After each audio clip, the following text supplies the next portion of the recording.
Progress sinifikanti fil-ħarsien tal-annimali. Dan ħareġ waqt konferenza tal-aħbarijiet li analizzat f'dettall il-progress li sar fir-riforma tal-Animal Welfare 2023-2026. Din ir-riforma nfassla fuq 7 pilastri tara li jitħarsu aħjar id-drittijiet tal-annimali fil-waqt li jsir l-investiment meħtieġ bilan li d-direttorat ikompli jwieġeb għal ħtiġijiet tal-ġurnata.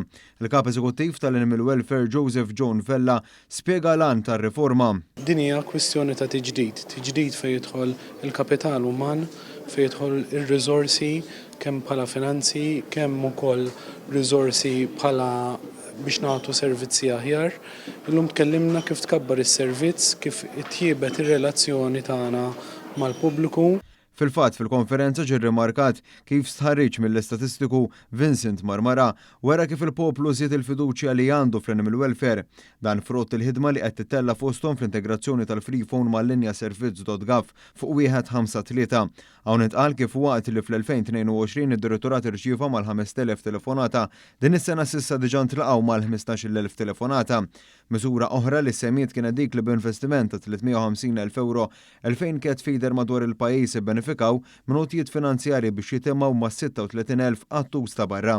Dan minn barra diversi kampanji edukattivi bħal Adopt a Pet u emendi fil-liġijiet li jkomplu jħarsu l-benesseri tal-annimali fil-waqt li jiġi minimizzat l-abbuż fuqhom.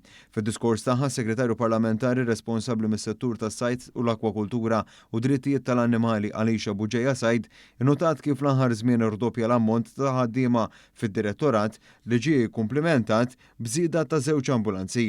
F'mumenti ma' dan l-istazzjon Buġejja Sajd elenkat l-impenn imġedded tal-Gvern biex saħħet l-annimali tibqa' titħares. Is-sena d-dieħla nkunu qegħdin nagħtu budget ta' iktar minn 1.7 miljun euro għas-sena d-dieħla biex inkomplu nimplementaw id-differenza ġewwa l-Animal Welfare. Dan jinkludi diversi skemi li ħankunu qegħdin nħabbru minn żmien għal żmien.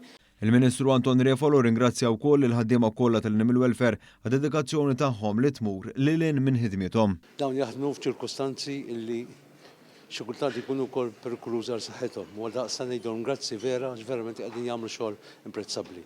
F'Animal Welfare illi kuljum qegħdin nagħmlu qabża fi kwalità.